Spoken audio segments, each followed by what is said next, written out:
मनुष्य जन्म घेतलेल्या प्रत्येक व्यक्तीच्या आयुष्यात दुःख, संकटे, अडथळे असतातच. याच दुःख संकटातून आयुष्याची वाट सापडून योग्य दिशा मिळावी, आपले जीवन सार्थ व्हावे यासाठी भगवान शिवशंकरांना शरण जावं आणि ज्यांच्या नावातच भोले आहे असे भोलेनाथांना प्रसन्न करण्याचा सर्वात सोपा मार्ग म्हणजे या महाशिवरात्रीला शिवलीलामृत ग्रंथातील 11वा अध्यायाचे वाचन करणे.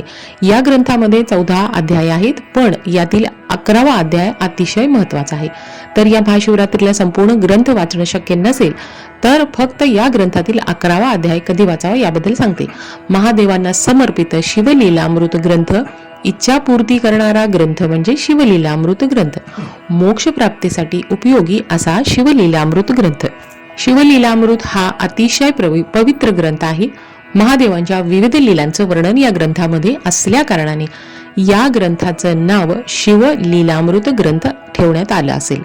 घरामध्ये याचे वाचन करणं अतिशय शुभ मानलं जातं. म्हणून शिवरात्रीला इतर काही तुम्हाला करणं शक्य नसेल तर या दिवशी प्रदोष काळात पिंडीवर अभिषेक घालून असतील तर 11 बेलपत्र व्हावे, चंदन, भस्म, पांढरं फूल वाहून आपली इच्छा हात जोडून सांगून मनोमनी शंकर पार्वतीचं ध्यान करावं आणि दिवा उदबत्ती लावून आसनावरती बसून तुम्हाला या शिवलीलामृत ग्रंथातील 11वा अध्यायाचे वाचन करायचं. जसं की तुम्ही पाहता स्क्रीनवरती की संपूर्ण ग्रंथ न घेता तुम्हाला असा शिवलीलामृत ग्रंथातील 11वा, फक्त यामध्ये 11वा अध्याय असं पुस्तक सुद्धा तुम्हाला बाजारामध्ये उपलब्ध आहे.